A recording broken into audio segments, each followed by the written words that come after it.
क्या है? प्रेस संस्कृति और राष्ट्रवाद। हमारे हिस्ट्री का सबसे लास्ट चैप्टर है। थोड़ा सा इसके बारे में हमने प्रीवियस क्लासेस में पढ़ा था, ठीक है, कि प्रेस क्या होता है, प्रेस की शुरुआत क्या होगी। आज हम लोग उसके बारे में थोड़ा और डिटेल में जानेंगे, ठीक है। इसमें सबसे पहले समझेंगे क्या कहते हैं कि पहली मुद्रित पुस्तिका, यानी सबसे पहले जो प्रिंट हुआ था मुद्रित पुस्तिका, वो कहाँ पे? तो वो था हमारा चीन में। सबसे पहले मुद्रित पुस्तिका जो कहाँ से शुरुआत हुई थी? तो चीन में। और इसके बारे में और जानेंगे डिटेल से कि कहा गया कि सबसे पहले मुद्रण प्रौद्योगिकी का विकास कहाँ पे हुआ? चीन, जापान और कोरिया में हुआ। अगर बोला जाए कि सबसे पहले किताब छपने वाला कार्यक्रम जो शुरू हुआ, किताब छपा या किताब छपने वाली मशीन आई, वो कहाँ पे आई? चीन, जापान और कोरिया में। और उससे पहले भी सबसे पहले कहाँ पे छपा? चीन में, ठीक है, ध्यान रखना है। उसके बाद बोला गया, इसके बारे में और बताया गया था कि 594 ईस्वी से चीन में किताबें लकड़ी के ब्लॉक की स्याही लगी सतह पर कागज रगड़ कर छापी जाने लगी। लेकिन शुरुआती चीनी किताबें आर्कोडियन शैली में बनाई जाती थी। एक क्वेश्चन यहाँ से बन जा रहा, कहा गया क्या कि शुरुआती रूप में किताबें जो चीन में छपती थी वो किस नाम से जानी जाती थी? तो आर्कोडियन के नाम से जानी जाती थी। या उसकी छपाई की शैली क्या थी? तो आर्कोडियन। इसमें होता क्या था? तो लकड़ी पर क्या कहते हैं, रगड़ रगड़ के, कागज पर रगड़ रगड़ के उसकी छपाई करते। कैसे? कुछ इस तरह से समझ लो कि हम लोग कैसे मोहर मारते हैं, या कहीं देखना शादी वगैरह का कार्ड बनता है कि उस पर क्या होता है, थीम पेपर होता है और उस पर पेन चलाता है, नीचे वो छपा जाता है। तो उस टाइप का क्या होता था, कुछ कुछ कार्यक्रम होता था। लेकिन फिर आगे बताया गया क्या, सिविल सेवा परीक्षा में भर्ती के लिए पाठ्यक्रम, पुस्तकें एवं मुद्रित सामग्री के प्रमुख उत्पादक थे। मतलब ये सारे कई सारे परीक्षा वगैरह में करता था। लेकिन अभी यहाँ पर इम्पोर्टेंट हम लोग के एग्जामिनेशन पॉइंट ऑफ व्यू से क्या है कि सबसे पहले कहाँ से छपाई हुई? तो चीन से, ध्यान रखना है। तो बोला 17वीं शताब्दी में जब चीन में शहरी संस्कृति का विकास हुआ तो मुद्रण का उपयोग विविधता आई। व्यापारी अपने दैनिक जीवन में मुद्रित सामग्री का उपयोग करते थे। संघाई नई प्रिंट संस्कृति केंद्र बन गया। बोला गया है क्या कि सबसे पहले जब शुरुआती दौर में तो बड़े पैमाने पे नहीं, छोटे पैमाने पर किया जाता था क्योंकि महंगा था। लेकिन धीरे धीरे व्यापार बढ़ा और व्यापार बढ़ा और व्यापार जैसे जैसे बढ़ने लगा तो प्रिंटिंग का दुनिया आ गया। जैसे पहले सोचो ना, बड़ा बड़ा कंपनी का क्या होता था, पोस्टर छपवाता था, प्रचार करता था। लेकिन आज छोटा मोटा कोचिंग हो, स्कूल हो, घर हो, हर चीज का प्रचार क्या कहते हैं, पोस्टर बना के होता है ना। तो समय धीरे धीरे बदलने लगा। तो उसी तरह से बदलाव हुआ और चीन में क्या कहते हैं, इसका विकास हुआ। अब जापान में तो चीन के विकास की बात है। जापान में कैसे प्रिंट आया, क्योंकि हमारा जो चैप्टर है और चैप्टर का अंतिम पोर्शन ही क्या है, राष्ट्रवाद भी।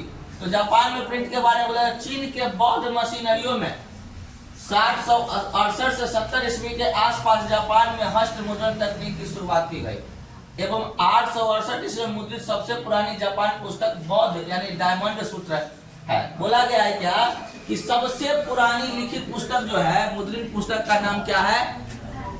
क्या नाम है? डायमंड। ये ध्यान में रखना है। ये कहाँ की पुस्तक है? चीन की, जापान की, भारत? जापान। ये भी ध्यान में रखना है। ये कब के समय की है? तो 868 ईसा पूर्व की समय की है। इसको ध्यान में रखना है। और चीन में प्रिंटिंग का जापान में प्रिंटिंग का जो साल में बोला गया, कब से कब माना जाता है? 68 से 70 का, ठीक है। अब एक छोटा सा टर्म ना पूछने वाला है कि सुलेख क्या होता है। तो सुंदर और शैलीबद्ध लेखन की कला को सुलेख कहा जाता है। यानी कि बोला गया है क्या कि एक ऐसी लिखाई जो कि देखने में भी सुंदर हो और क्रमबद्ध तरीके से सजा के लिखा जाता है, तो उसे क्या कहते हैं? सुलेख कहते हैं। दिमाग में रखना कि सुलेख मतलब सुंदर लिखाई का लेख को ही क्या कहते हैं? सुलेख कहते हैं। अब आते हैं आगे की ओर। प्रिंट यूरोप में आता है कैसे? तो बोला गया 11वीं शताब्दी में चीन कागज रेशम मार्ग के माध्यम से यूरोप पहुंचा। यानी कि रेशम मार्ग, यानी कि पहले हमने बताया था यूरोप के राष्ट्रवाद के बाद रेशम मार्ग के बारे में बताया था। अगर याद होगा तो ध्यान है, नहीं याद है तो कहानी खत्म। किसको याद है? रेशम मार्ग के बारे में बताया था, कैसे कैसे क्या कहते हैं व्यापार का विकास हुआ था। किसी को याद है? नहीं याद है ना? याद है? कहते यादो नहीं करना, कितना टेंशन लोगे, सब टेंशन हम ही दे दे, है ना जी? तो बोला गया 1295 में मार्को पोलो एवं वुड ब्लॉक प्रिंटिंग तकनीक का ज्ञान इटली लेकर आए। क्या बोला गया, ऑब्जेक्टिव के ध्यान में रखना है कि 1295 में Marco Polo would block printing तकनीक का ज्ञान इटली लेकर आए। कौन लेके आए, यूरोप से। कहां से, तो चीन से लेके आए। जैसे कहने का मतलब है कोई नई तकनीक आती है किसी देश में, तो कहीं ना कहीं पहले से आया होता है। आप वहां गए और गए तो देखे कि बड़ा अच्छा टेक्निक है जी, हम अपने क्षेत्र में जाएंगे तो ये तकनीक को लाएंगे।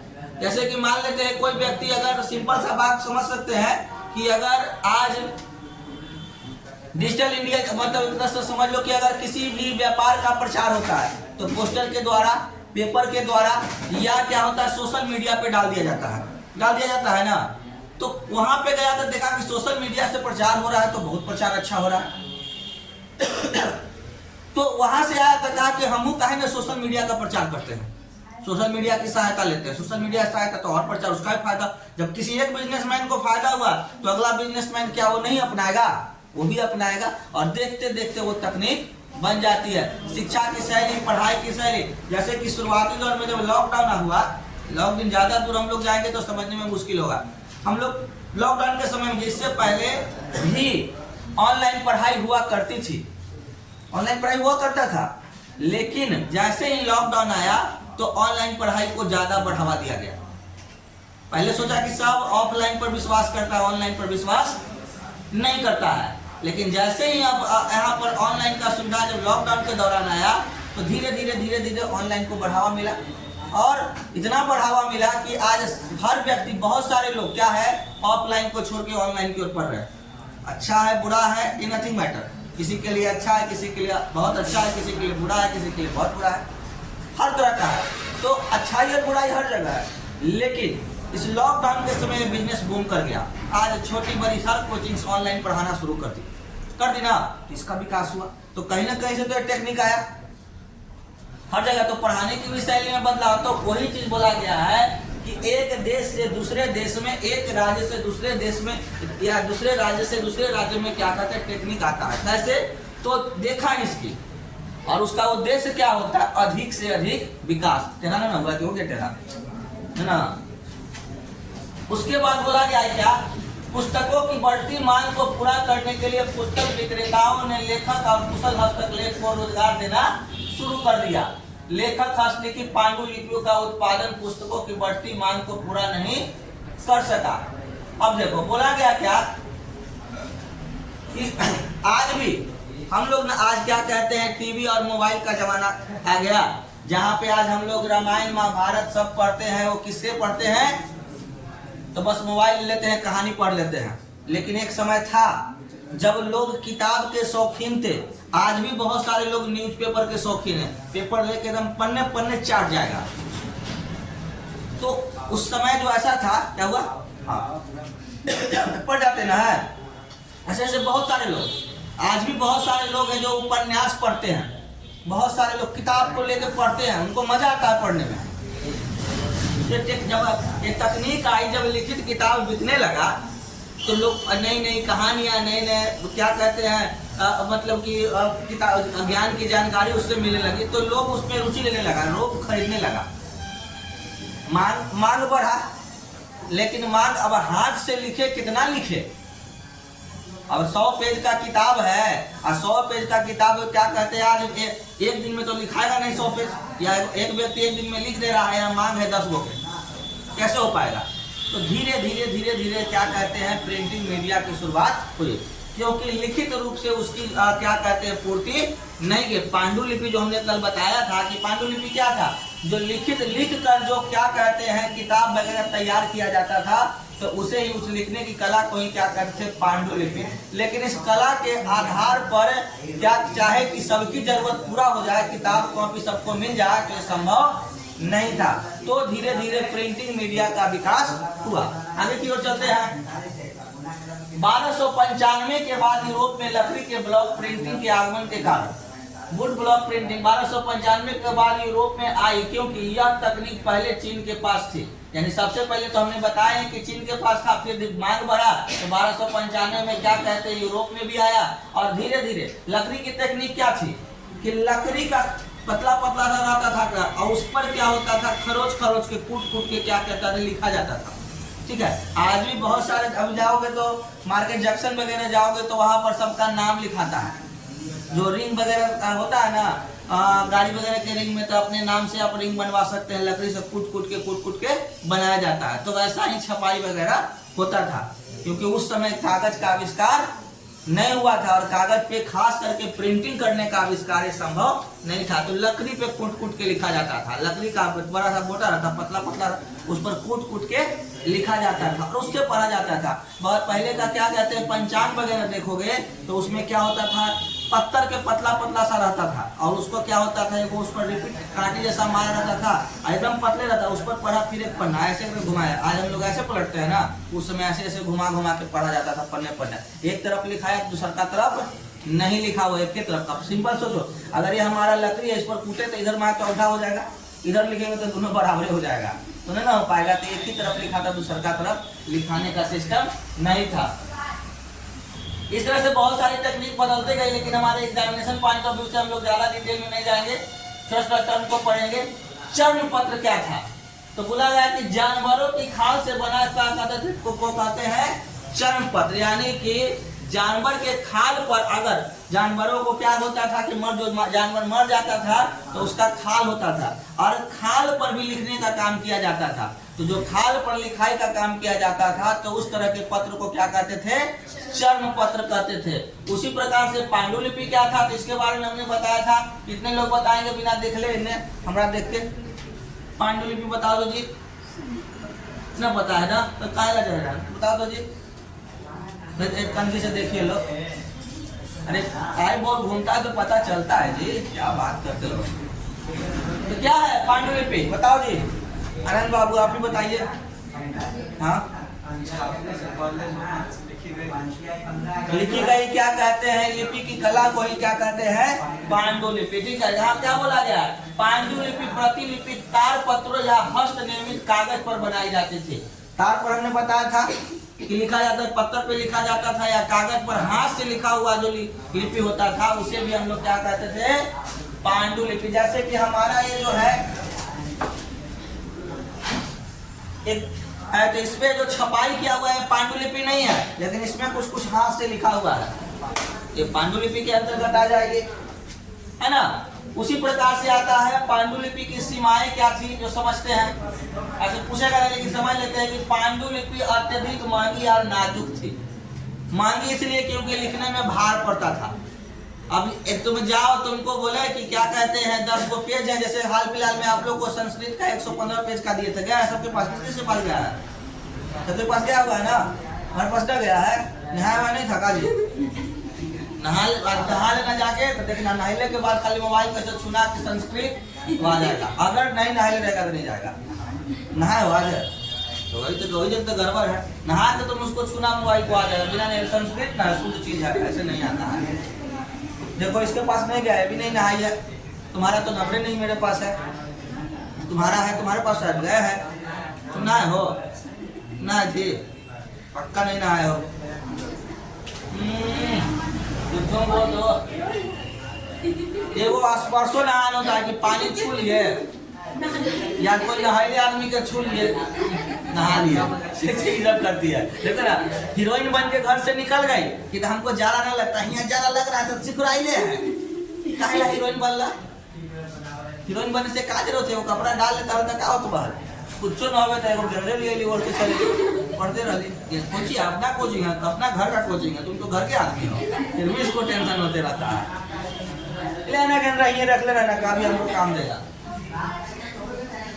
तो बोला गया है क्या कि महंगी इसलिए होती थी क्योंकि लोगों को लिखने में भार पड़ता था, और जितना लोग मेहनत हाथ से करेगा तो भार पड़ना ही पड़ना है, और डिमांड होता था तो ज्यादा महंगा होता था तो सब कोई खरीद नहीं सकता था। नाजुक इसलिए क्योंकि क्या होता है, बर्बाद हो सकता था, क्योंकि उसका प्रिंटिंग है, लिखने में तो निशान हो सकता है, लिख रहे स्याही गिर गया, कर रहे हैं टूट गया, ठीक है, तो ये नाजुक हुआ करता था।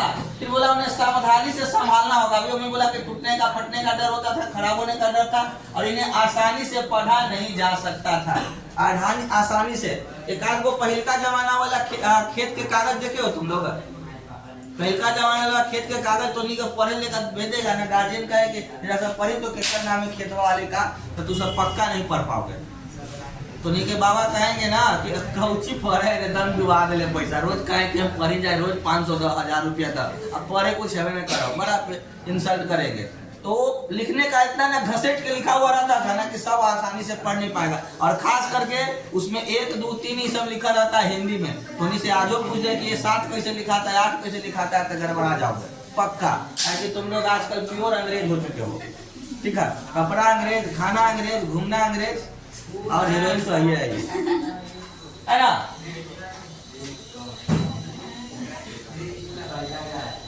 बोला गया है क्या, हस्तलिखित पांडुलिपि का उत्पादन एवं पुस्तकों की बढ़ती मांग को पूरा क्यों नहीं किया जा रहा है, इसके कारण। तो अभी हमने समझाया ही है कि संभालना मुश्किल है, लिखना मुश्किल है और रखना मुश्किल है, तो इसीलिए नाजुक हुआ करता था, इसीलिए क्या कहते हैं महंगा हुआ करता था। ये अपने मन से लिख लीजिएगा।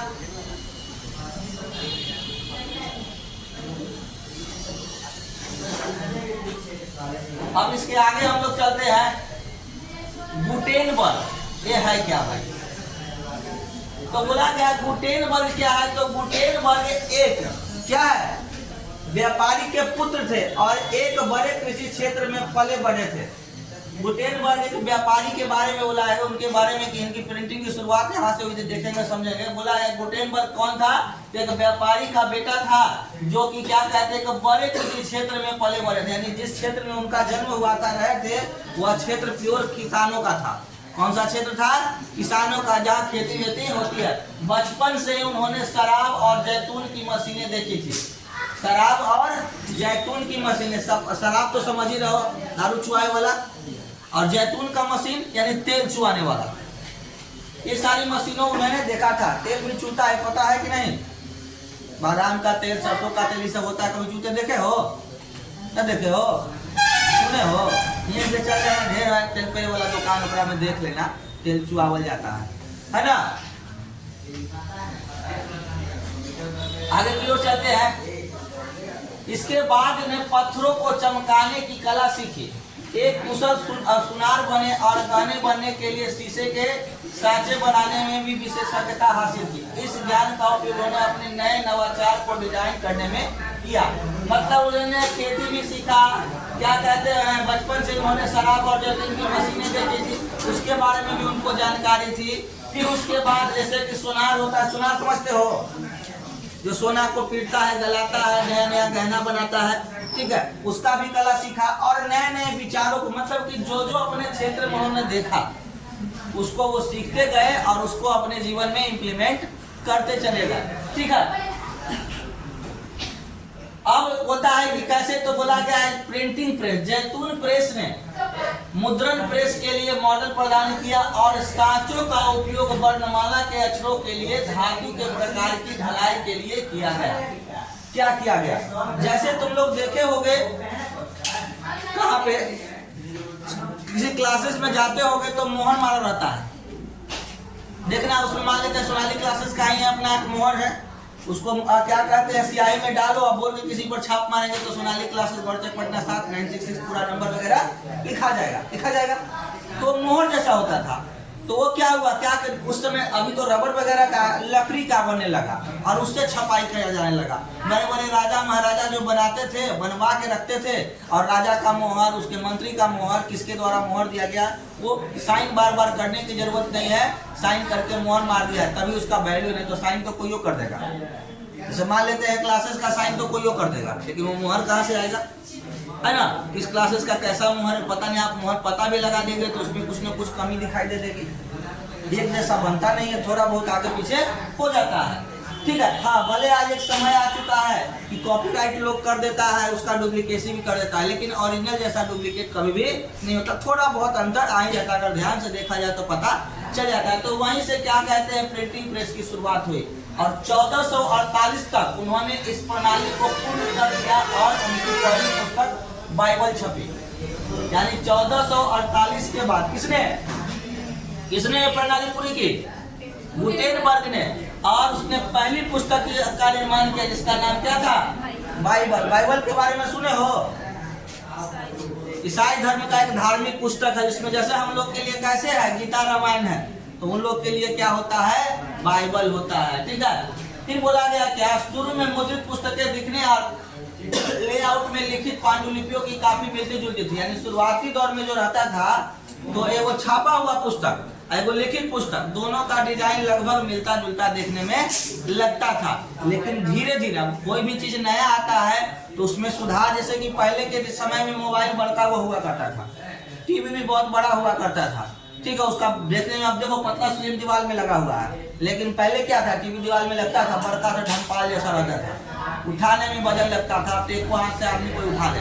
पहले टीवी का इतना वजन हुआ करता था कि तुम जैसे खाए पिए इंसान से भी नहीं उठ पा, टीवी उठाने तो फिर हमें अपने उठ जाओ, इतना वजन हुआ। आप नहीं सीरियस में बोल रहे हैं, कैसे देखो यहीं पे है ना, ये कंप्यूटर था, कंप्यूटर का एक हिस्सा, एक व्यक्ति बढ़िया से यहाँ से खाली तीनों में से किसी को कहे ना, उसको कह दे, खुशबू को हम बोले कि नीचे जाके रख दो, पक्का नीचे रखते रखते 3 हिस्सा ना कर दी तो फिर लेकिन यहीं पर इसको कहेंगे तो कहेंगे नीचे रखो तो लेके भाग जाएगी घर ही, यात्री कहे तो लेके चल जाए, तो वजन नहीं है, सिंपल सी बात है। तो वही चीज था, समय होते धीरे धीरे उसमें क्या होता है, बदलाव होता है। फिर बोला गया 1450 से 1550 के बीच में यूरोप के अधिकांश देशों में मुद्रालय स्थापित किए गए। यानी धीरे धीरे क्या कहते हैं, उसमें बदलाव आया, उसमें सुधार आया, और लगभग सभी यूरोप के सभी क्षेत्र में क्या हो गया, तो मुद्रालय स्थापित किए गए। क्या कोई कुछ बोल रहा है, मुद्रालय स्थापित किया गया। मुद्रालय स्थापित किया जाने का मतलब होता है क्या, अरे कौन है रे, मुद्रालय स्थापित किया गया। और मुद्रालय में मतलब क्या, मतलब एक तरह से कहो कि प्रिंटिंग प्रेस जगह जगह पे खुल गया। जैसे हम लोग के क्षेत्र में बगल में जाओ तो क्या होता है, प्रिंटिंग होता है, तो वैसे वैसे यूरोप में भी धीरे धीरे प्रिंटिंग प्रेस खुलने लगा। आज के जैसा कंप्यूटराइज वाला नहीं, लेकिन क्या कहते हैं, प्रिंटिंग प्रेस खुलने लगा। जैसे आज हम लोग कंप्यूटर टाइपिंग करते हैं, लेकिन पहले लोग कंप्यूटर टाइपिंग नहीं करते थे, टाइपराइटर आता था। आज भी चले जाओगे कलेक्ट्रेट वगैरह में, कोर्ट वगैरह में, तो उस तरह का टाइपराइटर मिलेगा। लेकिन धीरे धीरे ये सब खत्म है, हर जगह कंप्यूटर से प्रिंट आउट होता है। तो समय बदला और लिखने का तरीका बदला।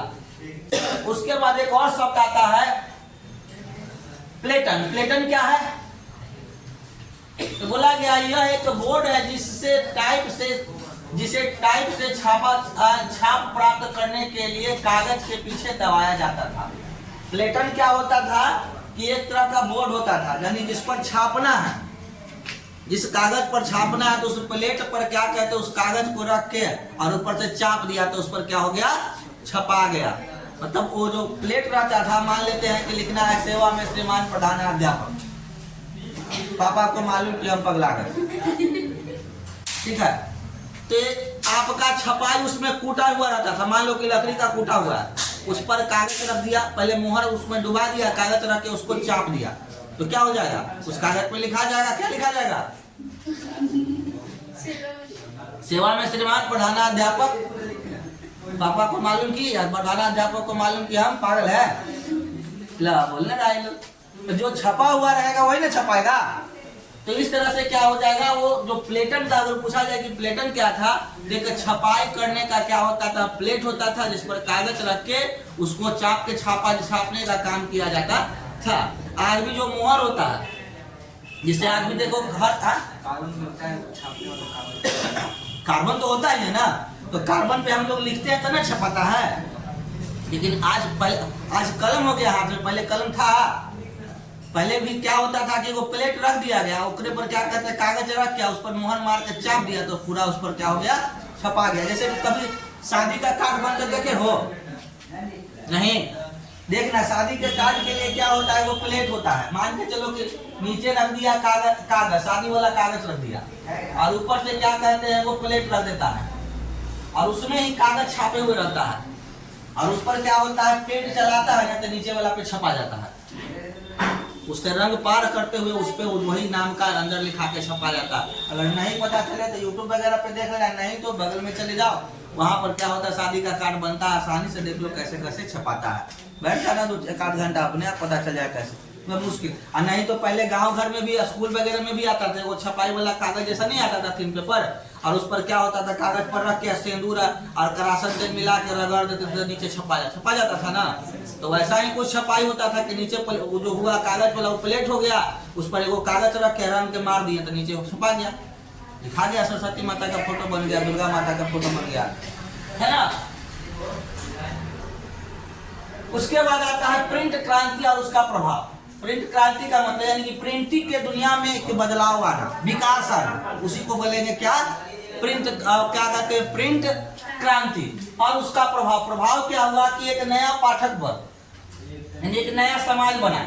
मुद्रण यंत्र के आने से एक नया पाठक पर उभरा। प्रत्येक पुस्तक के निर्माण में लगने वाले समय और श्रम कम हो गया, किताबों की कीमतें में कम हो गई और बाजार में किताबें बाढ़ आ गई और पाठकों की संख्या लगातार बढ़ती गई। और मुद्रण तकनीक के कारण सुनने वाले लोगों के स्थान पर पढ़ने वाले लोगों का नया वर्ग उभरकर सामने आया।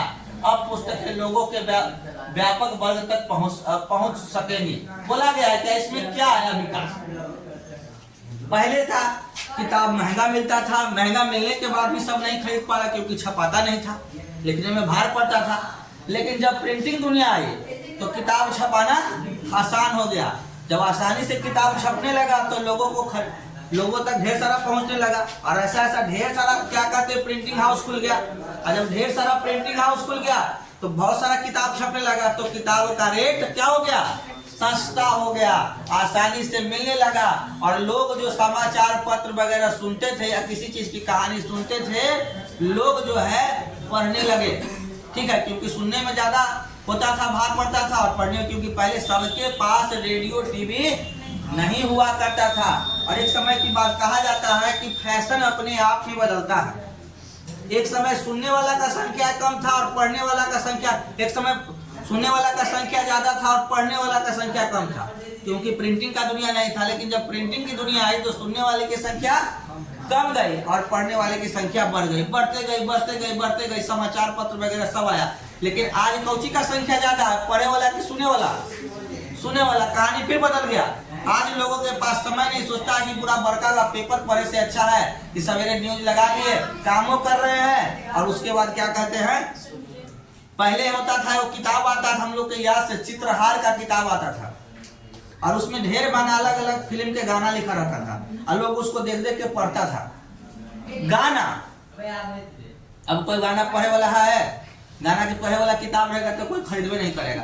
अब कान में ईयरफोन लगा देगा, मम्मी हो या पापा हो या भैया हो या दीदी हो या तुम ही लोग हो, बस ईयरफोन लगा दिया, खाना बन रहा है चल रहा है, मैथ बन रहा है तो चल रहा है, हर समय गाना चल रहा है अपना अपना जमाना के हिसाब से। किसी को पुराना, किसी को बहुत पुराना, किसी को नया, किसी को बहुत नया, किसी को हिंदी, किसी को भोजपुरी, चले जा रहा है अपने हिसाब से। ईयरफोन लगा लिया और सुने जा रहा है। और कुछ तो लोग क्या कहते हैं, सुनते भी नहीं है, पूरा जमाना को सुनाते हैं। बहुत लोग क्या टीवी लगल है, लेकिन क्या करेगा, टीवी से देखेगा नहीं, टीवी देखने के लिए होता है, टीवी पर फुल साउंड गाना लगा देगा, काम हो रहा है, कुछ लग रहा है, पूरा एकदम धूम से, अगल बगल से नीचे कोई कहे सुना वो सुना, कौन सुन रहा है, चले जा रहा है एकदम काम। ईयरफोन लगे तो आप आदमी पगला हो जाता है। आज वो बच्चा शिकायत कर रहा था, वो आया हुआ था कंप्यूटर क्लास के लिए, वो आया हमारे पास फोन कर, हम क्या छा रहे हैं हमको लेकर, वो कान में ईयरफोन लगा के मोबाइल चला रहा है। और उधर से दो लड़की आती पूछी कि भैया सर से बात करे, वो अपना मोबाइल चलाया जा रहा है, कोई धुने नहीं है। उन कि सर नहीं सुन रहा है, जाके छोड़ दो उसको, हम आते हैं तो बात करते हैं। जब कान में लगे अपना दुनिया मगन है, चिल्लाते रहो। आजकल तुम लोग के पापा भी कहते हो सुनो रे, कौन ध्यान है, यहाँ तो मोबाइल कान में घुसा ले, ठप्पा लगल है, अब बस फुल साउंड है ना जी। तो उस समय की बात थी कि लेखन कला का एक क्या कहते हैं विकास हुआ और सुनने वाले के जगह पर पढ़ने वालों की संख्या बढ़ गई, क्योंकि जो किताबें महंगी मिलती थी वो सस्ती मिलने लगी, जो किताबें बहुत मुश्किल से मिलती थी आसानी से मिलने लगा। इतना किताब छप गया कि पढ़ने वाला का संख्या कम गया, लेकिन किताब नहीं कमा, क्योंकि आसानी से किताब, आज कोई किताब अगर मार्केट में खूब चले तो एक दिन में 1 लाख किताब छप जाए। तो आज क्या है, किताब छपाई है लेकिन कोई पढ़ने वाला नहीं है। तुम लोग को देखो ना, किताब कितना मनी किताब घरे रख लो, एक अलमारी भरल होगा, लेकिन किसी का तो मजा लेके एक आध पेज भी तुम लोग पढ़ लो, पढ़ते हो कौन पढ़े, बस क्या कहते हैं सोता में मोबाइले देख लेते हैं, रील एक पन्ना पढ़े ओकरा में कम से कम 10-15 गो रील देख लेंगे, है ना जी। तो समय बदल गया। धार्मिक बहस और प्रिंट का दर, अब आते हैं इसमें क्या है भाई। तो कई लोग का डर था कि यदि छपाई और पाठन पर नियंत्रण नहीं होगा तो विद्रोही और अधार्मिक विचार फैल सकते हैं। धार्मिक सुधारक मार्टिन लूथर किंग ने रोमन और कैथोलिक चर्चा कई प्रथाओं और अनुष्ठानों की आलोचना की। लूथर द्वारा नए नियमों के अनुवाद के कारण चर्चा में भाग लेते कि उसको हम शॉर्ट में समझाते हैं कि एक आया कि भाई प्रथा, अब कुछ लिखा जाए। जैसे आज के समय में सिंपल सा समझ लो, हम लोग रामायण देखे हैं, महाभारत देखे हैं, टाइम कितना हुआ? 5:30 हो गया। तो इसको समझा के छोड़ देते हैं। कहा गया क्या, हम लोग रामायण देखे, पहला रामानंद सागर का रामायण देखोगे जिसमें श्री राम जी का और सीता का क्या कहते हैं देखे होगे, सीता माता का। तो लगता है कि बहुत अच्छा सा रामायण था, लेकिन उसमें दिखाया गया क्या कि राम जी ऐसे किए, वहां वनवास गए, ऐसे ऐसे गए। आजकल का नया वाला बहुत सारा रामायण बनाया गया, हनुमान देख, तो हनुमान उसमें तुम अगर क्या कहते हैं, अगर विष्णु पुराण देखोगे तो उसमें देखोगे कि विष्णु जी सबसे महान है। शिव पुराण देखोगे तो शंकर भगवान सबसे महान है, ब्रह्मा जी का तो कोई पुराने नहीं रहता है। जय माँ लक्ष्मी देखोगे तो लक्ष्मी जी सब कर रहे हैं। जय गंगा मैया देखोगे तो गंगे मैया सब कुछ कर रहे हैं, है ना। तो आज वास्तविक में जो हमारे वेद में पुराण में क्या है वास्तविकता, उसको कोई नहीं जान रहा। हम लोग जो टीवी में देख रहे हैं, जो धारावाहिक फिल्म में देख रहे हैं, वही चीज को सच मान रहे हैं।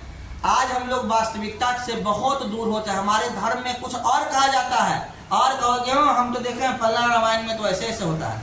तो रामायण में भी आजकल मनोरंजन बनाने के लिए कि लोगों को अच्छा लगे, सुनने योग्य हो, देखने योग्य हो, तो चटपटा सा बना देता है। जय हनुमान, जय श्री कृष्ण, सब क्या है, चटपटा था। वास्तविकता तो वहां पे नहीं होती। कभी देखोगे कि जय शनिदेव, महिमा शनिदेव की देखो तो शनिदेव सब कुछ है, यानी जिस चीज का देखो वही महान है, बाकी सब क्या है।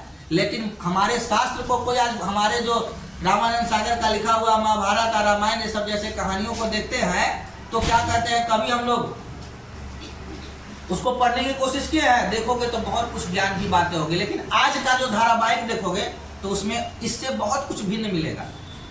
वहां देखोगे तो हनुमान जी क्या होता है, कहीं पे देखोगे कि हनुमान जी को सब कुछ याद था, कहीं पे देखोगे कि हनुमान जी भुला गए थे, कहीं पे देखोगे क्या कहते हैं कि रामायण जी कहीं पे कई जगह देखे, कुशलका रामायण में देखोगे तो हनुमान जी राम जी सीता माता के कुटिया में जाते हैं और बताते हैं कि क्या कहते हैं, वहां पे खाना खाते हैं, तब तुलसी जी का खाना खिलाया पेट भरता है। किसी रामायण में हाल फिलहाल में वो टीवी पे हम देख रहे थे, उसमें देखते हैं कि सब कुछ आ जाता है, सीता माता राम जी जब घर रहते हैं तो वहीं पर हनुमान जी को खिलाया जाता है। तो अलग अलग मनोरंजन की दृष्टि से दिखाया जाता है, लेकिन वास्तविकता तो अलग है। वो तो कुटिया में ही गए थे खाने के लिए।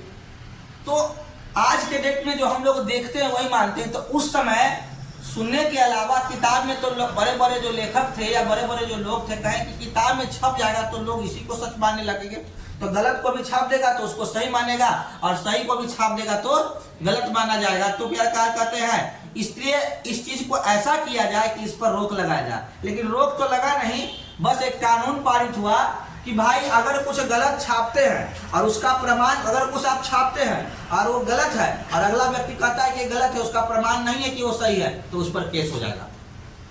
ये होना चाहिए। अगर हमने छपाई की और अगला हमारे पास क्या होता है, पांडुलिपि तो मौजूद है, अगर उसका कोई चोरी कर लेता है तो उस पर केस हो जाएगा। ये नियम कानून बना, तो जिससे कि एक लिमिटेड रूप तक क्या हुआ, छपाई हुआ। उसके बाद अगर कोई छपाई हो तो उसके लिए गवर्नमेंट से पूछा जाए, गवर्नमेंट से उसके अधिकार मिले कि ये चीज वो कर सकता है, जिसको बोलते हैं पेटेंट, कि अगर हम एक किताब छपाई कर रहे हैं, अगर मान्य है तो उसका हमको पेटेंट मिलेगा। उस तरह का किताब कोई नहीं छापेगा। जैसे हमें अगर अथॉरिटी है कि हम जिस यूनिवर्सिटी से जुड़े हुए उस यूनिवर्सिटी का इस क्षेत्र में अगर कोई इंस्टीट्यूशन खुलता है तो वो इंस्टीट्यूशन खुलेगा, खुलना मना नहीं है, लेकिन उसको हमसे ऑथोराइज करना होगा, अगला से नहीं कर सकता। तो क्या होगा, पेटेंट हो गया कि इस क्षेत्र का हमारा क्षेत्र हमको मिल गया, उसके लिए हम गवर्नमेंट को पैसा देंगे। तो हर चीज का एक रूल्स बना, नियम बना, तो इसमें प्रादुर्भाव आया, रोक लगा, लेकिन क्या कहते पूरी तरह से रोक नहीं लगा, रोक लगा लेकिन उस भी नहीं आना चाहिए। क्या शिवानी है ना जी, शिवम ना है बना रहा है मैक्सिमम। चलिए बड़ी बात, बहुत अच्छी बात, आप पढ़ाई पे ध्यान दे रहे हैं। तो अब हम लोग देखें क्या कि कथा गीत क्या होता है। कहा गया क्या कि पद में एक ऐतिहासिक विवरण या लोक कथा, जिसे क्या कहते हैं आमतौर पर क्या किया जाता है, गाया या सुनाया जाता है, उसे क्या कहते हैं कथा गीत। अब सिंपल सा भाषा में समझते हैं कि अगर क्या कहते हैं, कबीर दास जो थे एक अच्छे कवि थे, तुलसीदास भी एक कवि थे। घबराइए नहीं, लिखने का मौका मिलेगा, घर में मोबाइल है ना, है ना, तो वहां पे चला जाएगा, आप आराम से लिखिएगा। ऐसा नहीं कि लिखने का मौका, लिखने का दम रोक रोक के, हमरा रोक के, उठा के, बैठा के, जैसे चाहे वैसे लिख सकते। किस में आए तो एक आधा दे सकते भी हैं, ठीक है, कर दिया है हमेशा, है ना जी। तो कबीरदास जो थे उस तरह से वो सब कोई कहानी लिखा जाता है तो उसमें बहुत सारे कहावतों को लिखा, जैसे हम लोग बोलते हैं तो बोल चाल की भाषा में नहीं कहते हैं अलकत गगरी छलकत जाए बोला जाता है। उसी प्रकार से क्या कहते हैं, बहुत सारे शब्द में बोला जाए। कबीरदास अपने दोहे में बोलते हैं क्या, कबीरदास के उल्टा बानी अब बरसे कमल भीगे पानी, ठीक है। तो इस तरह से कई सारे कहावतें हैं। तो बहुत पूरी बोला गया है क्या कि जब कोई कहानियां होती है तो कहानियों से रिलेटेड बहुत सारे लोकगीत होते हैं, ठीक है। तो उस लोकगीत को हम लोग क्या कहते हैं, कथा गीत। यानी कि अगर किसी कथा को, किसी कहानी को अगर संगीत के थ्रू, एक गीत के थ्रू सुनाया जाए तो उसे क्या कहेंगे, कथा गीत कहेंगे, ठीक है। उसके बाद एक शब्द आता है, उसी समय की बात है, एक शब्द आता है सराय। जैसे कि अब हम लोग सुनते होंगे क्या, दूरा, दूरा समझते हो, दूरा या दलान। तो दूरा या दलान क्या होता है पता है जी? दूरा दलान नहीं जानते हो तुम्हें? दूरा जानती हो? तो दूरा हो या दलान, कहीं पे उसको दूरा बोलते हैं, कहीं पे उसको दलान बोलते हैं। उसका काम क्या होता है दूरा या दलान का, एक ऐसा घर का बाहर का स्पेस जहाँ पे हमारे गेस्ट आए आराम से रात में रह सकते हैं। जाने पहचाने जो गेस्ट हैं, रिलेटिव है, क्लोज रिलेटिव, वो घर के अंदर भी आ सकते हैं। लेकिन कुछ ऐसे भी होते हैं जो दूर के रिलेटिव होते हैं तो उनको बाहर ही बैठाया जाता है, खिलाया पिलाया जाता है, उनको रात में सुलाया जाता है। या गांव घर में किसी के यहाँ वो सुविधा नहीं है, क्योंकि सबके यहाँ घर का बहुत बड़ा क्षेत्र नहीं होता है, तो उसके यहाँ अगर कोई गेस्ट आ गए तो आपके दूरा में, दलान में क्या किया गया, सुता दिया जाता है, रखा जाता है, खाना पीना खिलाया गया वो अपने यहाँ से, लेकिन आपको रात में सोने के लिए जगह मिल गया तो उसे दूरा या दलान। या गांव घर में कभी बैठने उठने के लिए दिन में दोपहरिया में किसान लोग का काम है, खेत पट गया, धान कट गया, टेंशन फ्री। आज में हम लोग का कि रोज काम है, लेकिन किसान लोगों का क्या है, काम खत्म तो दूरा दलान पे बैठ के पचीसी ताश ये सब खेला करता है। तो सराय भी कुछ उसी तरह का होता है, एक ऐसा सार्वजनिक स्थान कहा जहाँ पे कोई लोग बैठ के लोकगीत कहानियां कहा करते हैं, बोला करते हैं, उनकी चर्चाएं की जाती है, उसे क्या कहते हैं, सराय कहते हैं। हमें बताया गया वे स्थान जहाँ लोग शराब पीने, भोजन करने, मित्रों से मिलने तथा समाचारों का आदान प्रदान करने के लिए एकत्रित होते हैं। जहाँ एक जगह बैठ गया, अब बैठ के सुन गया, कहा कि अरे जाना नहीं हो, फलनवा की बेटिया तो भाग गए, ऐसा कहावत हुआ, भैया तू ना जाना ही, बाबूजी की मर्जी है। कोई कहे तू ना जाना, मतलब कहानी बढ़ाया जा रहा है, बढ़ा चढ़ा के कर रहा है, बैठ के बिना मतलब के पेट भरल है, कहानी चल रहा है, कभी उसका बुराई, कभी उसका बुराई, उसका कहे बेटा बाप पढ़े जाए, बड़ा बढ़िया कोचिंग में हो, बात तो क्यों है, पढ़े जाए, पढ़ता है कि लिए सलेटे हो जाता है, पास हो जाए, मुश्किलें है, इस तरह का बात। जैसे ईयरफोन लेकर चलता होगा मोबाइल से, तो कहता होगा कि आनंद तो पढ़े में खूब होशियार है, ठीक है। उनकर बाबूजी से पूछे कि पास से हो जाएगा, जो बड़ी भाग हमारा बुझा रहा है, ये टेंशन है, पास हो जाएगा, हमरा ना लग रहा है। और आज के डेट में सिर्फ पास होना कोई सम्मानजनक बात नहीं है। आपके पिताजी आपको हर सुविधा दे रहे हैं, तो उनको भी हर तरह का पूरा सुविधाजनक रिजल्ट चाहिए ना, कि बस पास है, 3rd डिवीजन, बढ़िया नंबर से पास कर ला, मोबाइल के छोड़ दा। तो दिन भर से कान में मोबाइल लेके सटल रही था ना, वो घर जा करता हो, मोबाइले ज्यादा का मोबाइले मत चलाओ, बिल्कुल नहीं, पढ़ाई खत्म, मोबाइल दूर रखो।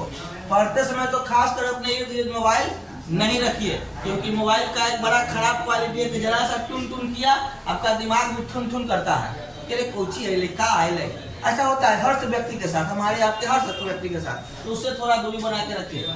आगे की ओर चलते हैं। प्रोस्टेट सुधार क्या है, तो रोम के प्रभुत्व वाले कैथोलिक चर्च में सुधार के लिए 16वीं शताब्दी का एक आंदोलन, मार्टिन लूथर प्रमुख प्रोस्टेट सुधारकों में से एक थे। इस आंदोलन में कैथोलिक के विरोधी ईसाई धर्म की कई परंपराएं विकसित की गई। अभी हमने कुछ प्रीवियस में बताया था क्या कि जब किताबें छपने लगी तो बहुत सारे लोग कहें धार्मिक रूप से कि ये हमारे धर्म को बर्बाद कर देगा, इस तरह से हमारे संस्कृति को बर्बाद करेगा। तो वही सारी चीजों को क्या कहते हैं, किताब में जो कमियां थी उसको छापा जाता था। तो उस कमी को दूर करने वाले प्रथम सुधारक हमारे कौन थे 16वीं शताब्दी में? द प्रोटेस्टेंट जो थे, और ये जो थे क्या, तो ईसाई धर्म के थे। ईसाई धर्म के संचालक थे, और इन्होंने सबसे पहले क्या किया था, परंपराओं में कई सारे नए सुधार लाए। जैसे हमारे समाज में, हिंदू धर्म में सुधार क्या हुआ, पहले था कि क्या कहते हैं, विधवा विवाह नहीं होता था। अगर जिसका पति मर गया उसको माथा मुड़ा के या घर में क्या कहते हैं सूखा रोटी खिला के पाले रहो। उससे भी पहले खराब था नीति कि क्या कहते हैं कि अगर जिसका पति मर गया तो उसको क्या कहते हैं, वही चिता पर ओकरो क्या कहते हैं बैठा दो, असलाई बांध दो। अब पहले के लोग का क्या होता था कि बड़ा बड़ा जमींदार हुआ करता था, और वो जमींदार क्या करता था, नई कम उम्र की लड़कियों से शादी कर लिया करता था। तो सिंपल सा बात है, एगो रहेगा 60 साल के, एगो रहेगा 15 साल के। तो 15 साल वाला तो बचवे ना करेगा, 60 साल वाला मरवे करेगा। 20 साल होते होते बुढ़वा लटक गया, कहानी खत्म। तो कैसे होगा? तो अंतिम में क्या होता है, उस महिला का इसमें कोई दोस्त था, उसके तो माई बाप गरीब थे, शादी कर दिए, तो उस महिला को भी क्या करता था, उसी चिता पे डाल दिया जाता था। ऐसा दुर्दशा था। लेकिन धीरे धीरे हमारे समाज में भी सुधार आया। तो जो सुधार आया उसको बोलते हैं प्रोटेस्टेंट सुधार। मतलब कि अब प्रोटेस्टेंट सुधार ऐसे पूछने वाला नहीं है, लेकिन अब समझ लेना है क्या कि एक ईसाई धर्म के जो क्या कहते हैं बाइबल था, उसके नियमों में, क्रियाकलापों में जो सुधार लाया गया उसे प्रोटेस्टेंट सुधार के नाम से जानते हैं। बोला गया है कम साक्षर लोगों के बीच मुद्रित पुस्तकों का लोकप्रिय होने का कारण, जो लोग पढ़ नहीं सकते थे वो कम से कम सुन सकते थे और आनंद ले सकते थे। लोकगीत और लोक कथाएं प्रकाशित की गई, सचित्र पुस्तकें प्रकाशित की गई, इन्हें प्रमाणित सभाएं एवं पबों आदि में पढ़ा जाता था। अब किताब छपने लगा तो फायदा क्या हुआ? किताब के साथ साथ फोटो छपने लगा, ठीक है, फोटो छपने लगा तो बहुत सारे लोग जो पढ़ते नहीं थे तो जो पढ़ने वाला था उधर बगल में बैठ गया, कान ओढ़ले रहता था, सुन के। अगर मान लेते हैं हम कहानी पढ़ा रहे हैं तो आप सुन के आनंद ले रहे हैं, तो सुनने का भी आनंद लेता था लोग। या कुछ नहीं तो पढ़ेगा नहीं तो देख लेता था, बड़ा बड़ा सुंदर सुंदर फोटो रहता था और उसको देख लेता था। बचपन में आप लोग जाते होंगे दशहरा वगैरह का मेला घूमे तो वो टीवी मिलता है, में ढेर सारा फोटो लगता रहता है, उसमें ऐसे करके लगाओगे घुमाओगे तो ढेर माने हीरो हीरोइन का फोटो आता है ना। तो वो क्या होता है, तो उसी प्रकार से किताब में भी अच्छा अच्छा फोटो आने लगा, तो लोग किताब खरीदने लगा, पढ़ने के लिए नहीं तो फोटो देखने के लिए। अरे पढ़ने के लिए ना दिमाग चाहिए, देखने के लिए तो आंखें चाहिए ना, तो आंख था देख लेता था। तो वो भी क्या था, तो पढ़ने लिखने वाले व्यक्ति जो अनपढ़ था उसमें भी किताब का लोकप्रिय था, बढ़ने लगा कि क्या लिखा हुआ उससे कोई मतलब नहीं है, लेकिन फोटो है तो देख लिए। सलमान खान के बारे में क्या लिखा वो नहीं जानना है, ऐश्वर्या राय के बारे में क्या लिखा वो नहीं जानना, ऐश्वर्या राय फोटो है बढ़िया अच्छा, सलमान खान फोटो है, आह कितना स्मार्ट लगता है, देख के ही संतोष कर लिया जाता था, है ना जी। आगे की ओर पढ़ने लिखने का उन्माद आया। सिंपल है, कोई भी नया चीज आता है, जैसे कि आज आप लोग क्या कहते हैं मोबाइल के प्रति काफी आकर्षित होते हैं। और बच्चे पहली बार जब मोबाइल मिलता है तो लगता है कि मोबाइल मिलेगा तो हम ये करेंगे, भले कोई कहे ना, हर बच्चे की इच्छा होती है कि हमारे हाथ में भी स्मार्टफोन हो, जब चाहे बात करे, जब चाहे मोबाइल देखे, जब चाहे फिल्म देखे, जब चाहे गाना सुने, दिन भर क्या कहते हैं रील चलाते रहे, या जब मौका मिले तो अपना लोला चमका चमका के रील भी बना ही ले। ये हर बच्चे का क्या होता है ना इच्छा। देखो खालो बनाई नहीं रील, यानी दोस्त नहीं बनाई हो यार, तुम बोलते नहीं हो, बोलवे नहीं करती है। अरे बोलोगे दिखेगा तभी बिकेगा, आप जब तक कहिएगा नहीं तो लोग समझेंगे कैसे, बोलना होगा। आगे की ओर चलते हैं। बोला गया है फ्रांसीसी क्रांति लाने में मुद्रण संस्कृति की क्या भूमिका थी। तो सबसे पहले क्वेश्चन पूछ सकता है कि फ्रांसीसी क्रांति को लाने में या फ्रांसीसी क्रांति होने में मुद्रण की क्या भूमिका थी। तो बोला गया मुद्रण से ज्ञानोदय विचारकों के विचारों का लोकप्रिय बनाया गया, प्रिंट से संवाद और बहस की एक नई संस्कृति का निर्माण हुआ, और 1780 तक साहित्य के बाढ़ आ गई जिसमें राजघरानों का मजाक उड़ाया गया और उनकी नैतिकता की आलोचना भी की गई। जैसे देखो फ्रांसीसी क्रांति आया तो क्या हुआ, सिंपल सा बात, तो फ्रांसीसी क्रांति के बारे में कहा गया क्या, फ्रांसीसी क्रांति अलग से हम लोग समझेंगे, बस इसमें समझते हैं मुद्रण का क्या, यानी कि नई नई किताबें आई। तो हमारा जो विचार आया हमने किताब में छाप दिया। किसी का विचार आया तो जैसे कि अभी अगर इलेक्शन होता है तो कोई कहता है कि हमारा आरजेडी सरकार बहुत अच्छा है, कोई कहता है कि मोदी जी अच्छा है, कोई कहता है तेजस्वी अच्छा है, कोई कहता है नीतीश कुमार अच्छा है, कोई कहता है तेजस्वी पगला है, अनपढ़ है, कोई कहता है कि नीतीश कुमार पगला है, अनपढ़ है, कोई कहता है मोदी पगला गया। जिसको जिसमें जो मन में आता है वो करता है। तो सब अपना अपना विचार पेपर में या मुद्रिका में डाल रहा है। आजकल तो ऐसा सिस्टम हो गया है कि भाई पेपर में क्या छप रहा है, क्या हो रहा है, वो भी तो बात की बात है, वो तो पैसा से खरीद लिया। लेकिन आप अपना एक सोशल चैनल चला सकते हैं फेसबुक, और अपने विचारों को सोशल मीडिया पे डाल सकते हैं। आपके विचारों को लोग देखेंगे, समर्थन करेंगे, लाइक करेंगे, शेयर करेंगे, लाइक करेंगे, शेयर करेंगे, तो पैसा भी आएगा। ठीक है, पैसे का पैसा भी कमाना है, अपने विचारों को भी पूरे समाज में डाल सकते हैं। तो आज है ना, ऐसा नहीं किसी को विचार को, अपने विचारों को रखने के लिए किसी का जरूरत है, आज सब कुछ सामने है। तो उसी प्रकार से जब मुद्रण पुस्तिका आई, उस पर बहुत सारे तो अपने अपने विचार रखे जाने लगे। इससे क्या हुआ, कुछ लोगों का क्या कहते हैं विचार को बहुत अच्छा माना गया तो उसकी बड़ाई हुई, और कुछ लोगों के विचार को बहुत बुरा माना गया तो उसकी आलोचना हुई। और इसके कारण विचार, अब जहां पर कहीं पे आलोचना होगा, दो विचारों का आदान प्रदान होगा, दो विचार आपस में टकराएंगे तो क्रांति और झगड़ा तो होना ही है ना। हम कहेंगे तुम ऐसे चलो, तुम कहोगे कि ऐसे चलो, तो क्या होगा, अंतिम में ऐसे हो से टकराई जाओगे ना जी, झगड़ा तो होना ही है। तो फ्रांसीसी क्रांति का भी एक कारण है कि कोई भी विचार हमारे देश में ही, हमने जैसे ही कल बताया था कि कैसे भगत सिंह अपने विचारों को रखे, समाचार पत्र पर लोग जाने और भगत सिंह के विचारों को सुने, समझे, और पूरा देश जागृत हो गया और देश हमें हमारी आजादी की ओर चल पड़ी, है ना। तो अपने विचार हम अपने आप, हर व्यक्ति को अगर लगता है कि हम सही, कोई सोचता है ना कि ना हम ये सोच रहे हैं कि आदमी गलत होगा, लोग हमको गलत समझेगा, नहीं हम सोच रहे हैं जो सही होगा, ले हर चीज सही होता है, मजाक नहीं। हमारे हिसाब से आप जो सोच रहे हैं वो हर चीज सही है। अब वो कैसे पता चलेगा कि वो सही है या गलत, तो आप अपने विचारों को जिसके लिए सोच रहे हैं उसके सामने रखेंगे, बड़े प्रेम से रखेंगे कि भाई ऐसा ऐसा विचार हमारे मन में आ रहा है, मैं भी अच्छा लगे तो बहुत अच्छी बात है, बुरा लगे तो सॉरी, सिंपल सी बात है, कोई जान मार देगा, हमने अपना विचार कर दिया, बुरा लगे तो सॉरी, कोई मुड़ी को नहीं मेरा काट लेगा। तो कभी भी अपने विचारों को अपने अंदर न रख के उसको फैलाना चाहिए, क्योंकि दुनिया का हर चीज सही होता है, अगर उसको लिमिट्स तक किया जाए तो वो सही है, लिमिट से बाहर किया जाए तो वो गलत है। तो कभी भी अपने विचार, क्योंकि जब कभी कभी दुनिया को वही बातें किसी समय बुरी लगती है, जैसे कि कंप्यूटर जब हमारी दुनिया में आया था, इस संसार में आया था, इस वर्ल्ड में आया था, तो शुरू में कंप्यूटर कहा गया कि बिल्कुल बेकार है, रोबोट आया तो बिल्कुल बेकार है, लेकिन भविष्य में आज देखो, आज वर्तमान में क्या है, कंप्यूटर ही कंप्यूटर है, रोबोट भी चल रहा है ना। तो कुछ भी अगर कुछ नया होता है तो लोग तो बुरा लगेगा ही, लेकिन वही बुरा चीज बाद में अच्छा लगने लगता है। तो उस समय बुरा था, आज अच्छा है, क्यों? क्योंकि उस समय की परिस्थिति कुछ और थी, आज की परिस्थिति कुछ और है। तो क्या वो गलत था उस समय? न उस समय गलत था, न इस समय गलत है। जो आज गलत है कल सही होगा, जो कल सही है आज गलत होगा।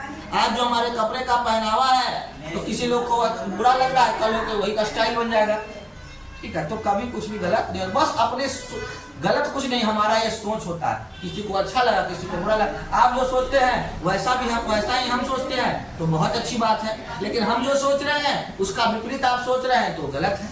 यही तो गलत और सही का परिभाषा है। तो कभी भी अपने विचारों को किसी के सामने रखने से नहीं रहे, क्योंकि ज्ञान हमें सिखाता है कि हमें अपने विचारों को किसी के सामने बिना डर भय के रख सकते हैं। बाकी गलत होगा सही होगा क्या करते हैं, वो फिल्म में डायलॉग है ना जी, टेंशन लेने का नहीं टेंशन देने का। तो टेंशन क्यों ले, बस सामने वाले को देखो, उसको टेंशन में रख दो, खुद आप टेंशन फ्री रहिए, है ना। आगे की ओर चलते हैं। संप्रदाय बोला गया है, एक धर्म के भीतर जो उप समूह होते हैं उसे क्या कहते हैं? संप्रदाय कहते हैं, ठीक है। एक ही समूह के बदले अगर उप समूह, जैसे कि हो गया, क्या कहते हैं कि अगर हमारा हिंदू धर्म है तो हिंदू धर्म में पूरे भारत में अगर हिंदू रहते हैं तो सबका जीवन शैली क्या एक ही है। जैसे हमारे क्षेत्र के ब्राह्मण, कुछ ब्राह्मण है, तुम अपने आप मत ली हो, एग्जाम्पल बता रहे समझाने, कुछ ब्राह्मण हमारे समाज में है वो क्या कहते हैं, नॉनवेज नहीं खाते हैं। तुम वहीं पे चले जाओ, तुम देवघर में चले जाओ, वहां भी ब्राह्मण है, वहां के सारे ब्राह्मण नॉनवेज खाते हैं, ठीक है। तो क्या वो ब्राह्मण नहीं हुए? भी ब्राह्मण हुए। उनका अपना जीवन शैली है, उनका अपना संप्रदाय है, आपका अपना संप्रदाय है। हम दोनों का, हम सबका विवाह जो होता है हिंदू धर्म में, वो कुछ और तरीके से होता है। तुम लोग के यहाँ, ब्राह्मणों के यहाँ विवाह का तरीका कुछ अलग है। हम देखे हैं कुछ ब्राह्मण के शादी में हम गए हैं, तो वो विवाह का जो तरीका कुछ अलग है। तो उनका संप्रदाय है, उनकी अपनी विधि है, ये हमारा संप्रदाय, हमारी विधि है। तो क्या वो हिंदू नहीं हुए, हम लोग हिंदू हो गए? तो बोला गया है क्या कि अगर एक, क्या कहते हैं, धर्म के भीतर जो उप समूह होते हैं, जैसे कि एक ही धर्म के लोग हैं, लेकिन वो अलग समूह में रहते हैं, वो अलग समूह में रहते हैं, उस समूह का रहन सहन कुछ और है, इस समूह का रहन सहन कुछ और है, तो क्या होता है, तो उसके अंदर जो संस्कृति नियमों को पालन किया जाता है उसे क्या कहेंगे, उप समूह नहीं, संप्रदाय कहेंगे, ठीक है।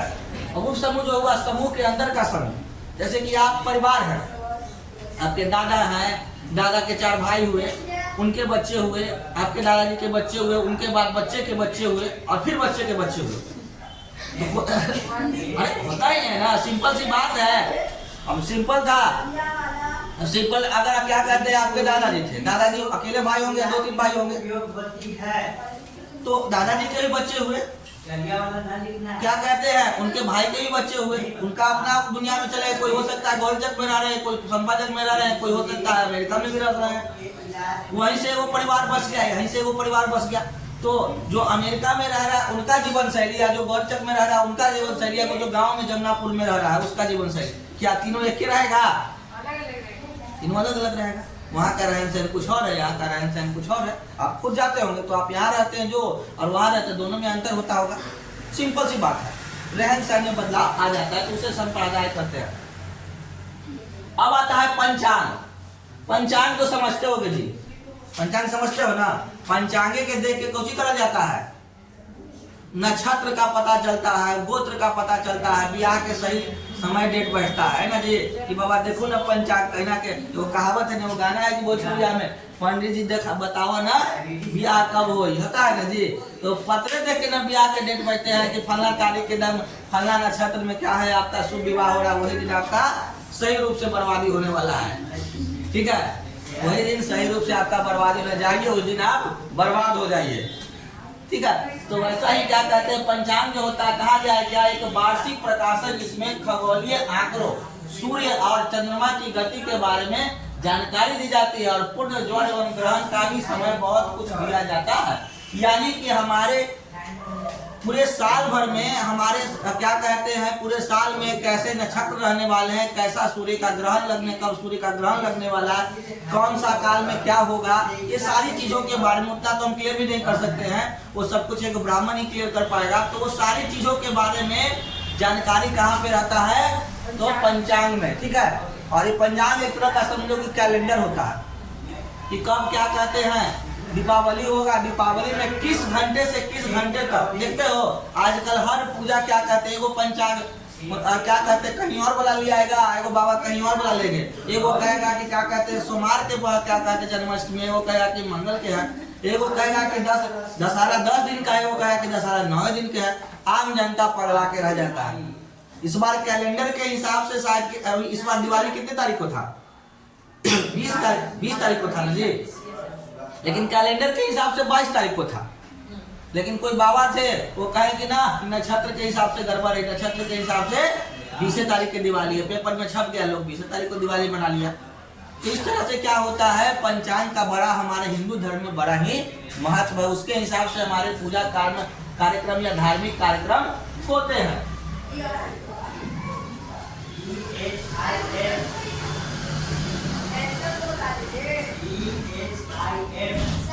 हाँ सर पास हो गया, ठीक है। अब आता है चेक बुक। क्या होता है, एक होता है चेक बुक और एक होता है चेक बुक। तो तुम लोग बहुत सारे बच्चे जो होते हैं या बहुत सारे गार्जियन जो होते हैं, देखना अपना डायरी रख ले रहता है, उस डायरी में अपना कुछ करता है कि आज का ड्यूटी प्रेजेंट, कोई कहता है कि फल्ला के इतना पैसा दिए, उसका मोबाइल नंबर, इतना पैसा बकाया है, ये सब कुछ लिख के रखते हैं। क्या हुआ? लाल डायरी है। लाल डायरी पापा रखते हैं काजी। तो जान गया क्या मतलब कैसे। तो उसे ही क्या कहते हैं, यानी कि पॉकेट डिजिटल पॉकेट जो डायरी होता है उसे की हम लोग क्या कहते हैं, चेक बुक कहते हैं। ठीक है। निरंकुशता क्या होती है, निरंकुशता क्या होती है उसके बारे में जानते हैं। शासन की एक प्रणाली जिसमें एक व्यक्ति द्वारा पूर्ण शक्ति का प्रयोग किया जाता है जो कानूनी संवैधानिक जांचों से असहमति क्या कहते होती है। जैसे कि आप निरंकुशता क्या होता है, जैसे कि अगर हम जो कहें वही सही है और बाकी दुनिया गलत है। निरंकुशता जैसे कि अगर आप आए क्लासेस में अगर बोले कि क्या कहते हैं, जैसे हुआ कि मान लेते टाइम होने लगा तो कहे कि सर आज हमको पढ़ने का मन नहीं, आज हमको डांस करने का मन है। तो हमारी निरंकुशता क्या होगी, मैं त्राक से चल बस। लेकिन क्या कहते हैं, जरा सा रोमांटिक गुरुजी होगा, चल गाना बजाओ हम भी नाचते हैं सब नाचो। लेकिन को तो उसने गुरुजी अच्छा लगते हैं ना, नहीं क्या बात करते यार, वैसे कैसा टीचर अच्छे लगते हैं जो सर डांस वाला सर की बिना डांस वाला। शिवानी तुम ही बताओ। एकदम लग रहा है समाज के कुछ बोलो नहीं कर रहे, कुछ बोलो यार, बोलना तुम बोलवे नहीं करती हो। इसके अंदर बहुत सारी बातें होती है, लगता है कि हम बोले लेकिन बोल नहीं पाते हैं। तो तुम कुछ नहीं करना, हल्का क्या कहते हैं धूरी पानी में गर्म करके कुल्ली करना, दम कंठ साफ हो जाएगा। क्लियर? नहीं जी क्लियर देखो। तो अपने ही विचार मतलब क्या होता है निरंकुशता, जैसे क्या कहते हैं हमारा नेपोलियन बोनापार्ट अपने जिद से अपनी मनमानी करना, क्या कहते हैं लोगों का शोषण करना है, वो क्या होता है निरंकुशता की पहचान होती है। अगर क्या कहते हैं हम हैं तो हम क्या है, मतलब हम अपने विचारों को अगर कि हम ही सही हैं तो क्या हम सही हैं? हर व्यक्ति हर समय सही नहीं होता है, तो कभी कभी दूसरों के भी विचारों को मानना चाहिए। तो अगर हम जिस दिन दूसरों के विचारों को मानते हैं तो निरंकुशता खत्म हो जाती है। लेकिन अगर सिर्फ हम कहें कि हम ही सही हैं बाकी दुनिया गलत है तो उसको एक तरह का निरंकुशता कहते हैं, यानी अपना जिद अपनी बातों को ही रखना है ना। अब आता है